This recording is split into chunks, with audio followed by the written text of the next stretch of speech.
آج کل شادی بیاہوں کی رسومات میں سے ایک رسم یہ بھی چل پڑی ہے کہ تالیاں بجائی جاتی ہیں، چاہے وہ خواتین ہوں یا مرد حضرات، وہ تالیاں بجاتے ہیں، سیٹیاں بجاتے ہیں اور ہلہ گلا کرتے ہیں اور بہت کچھ کرتے ہیں، پٹاخے بجاتے ہیں، فائرنگ کرتے ہیں، آگ سے کھیلتے ہیں، آتش فشاں وہ شرشریاں چھوڑتے ہیں اور اس طرح کی بہت ساری چیزوں سے کھیلتے ہیں۔ بہرحال وہ تالیاں بہت زیادہ بجاتے ہیں، سیٹیاں بجاتے ہیں۔ تو ہم شریعت کی روشنی میں دیکھتے ہیں کہ یہ سیٹی بجانا، تالی بجانا کیسا ہے۔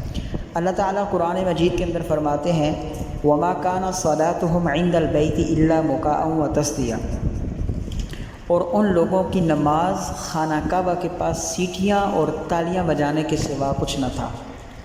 یہ مسلمان جب مسجد میں نماز پڑھتے تھے، صحابہ کرام مسجد کے اندر جاتے تھے، ذکر کی محفل ہوتی، تلاوت کرتے ہوتے، نماز پڑھ رہے ہوتے، تو یہ جو کفار تھے، منافقین تھے، یہ باہر مسجد کے باہر آ کر سیٹیاں بجاتے، تالیاں بجاتے تھے۔ تو اس نقشے کو قرآن مجید نے یہاں رکھا ہے اور اللہ تعالیٰ نے یہ بات فرمائی ہے کہ وَمَا كَانَ صَلَاتُهُمْ عِنْدَ الْبَيْتِ إِلَّا مُكَاءً وَتَصْدِيَةً، سورہ انفال کی آیت نمبر 35 ہے۔ علماء نے مکاء سے مراد سیٹی بجانا لکھا ہے اور تصدیہ سے مراد تالی بجانا لکھا ہے۔ امام صاحب بھول جائیں، پیچھے صاف مردوں کی بھی ہو، عورتوں کی بھی ہو، اور اگر عورت لقمان دینا چاہے امام صاحب کو تو وہ آواز سے نہیں دے سکتی، وہ سبحان اللہ، اللہ اکبر یا الحمدللہ نہیں کہہ سکتی، وہ تالی بجائے گی، تصدیہ کرے گی۔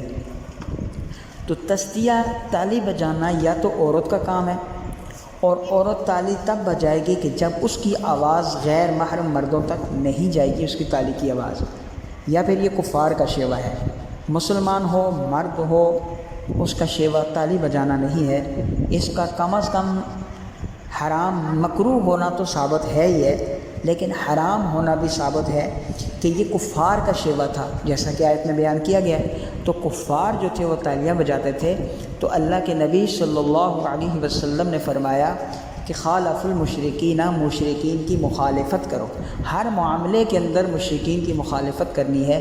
آپ داڑھی کے معاملے کی حدیث پڑھیں تو مشرکین کی مخالف، مونچھوں کے معاملے کی حدیث پڑھیں تو مشرکین کی مخالف ہے، سلوار ٹخنوں سے اوپر نیچے کرنے کی آپ حدیث پڑھیں تو مشرکین کی مخالفت کا آپ کو ذکر ملے گا۔ اور بہت ساری اور بھی چیزیں ایسی ہیں کہ جہاں پر آپ کو مشرکین کی، کفار کی مخالفت کرنے کا آپ کو حکم دیا گیا ہے۔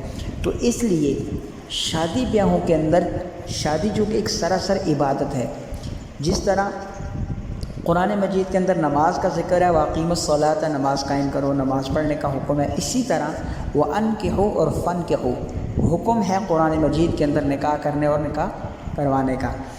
تو اسی طرح باقی جس طرح احکامات ہیں، اس طرح نکاح کا حکم بھی ہے، اور نکاح جس چیز کا حکم آ جائے وہ عبادت کا درجہ رکھتی ہے۔ تو یہ عبادت ہے، اور عبادت کو عبادت کی حد میں رہ کر کریں گے تو یہ اللہ کے ہاں قابل قبول ہوگی، ورنہ یہ ایک لولاب بن کر ایک عام کھیلوں کی طرح کھیل گزر جائے گا، اور اس کا وہ ثواب اور وہ چیز نہیں ملے گی، الٹا اس کا وبا اور گناہ ملے گا۔ اللہ تعالیٰ سمجھ کی توفیق عطا فرمائے۔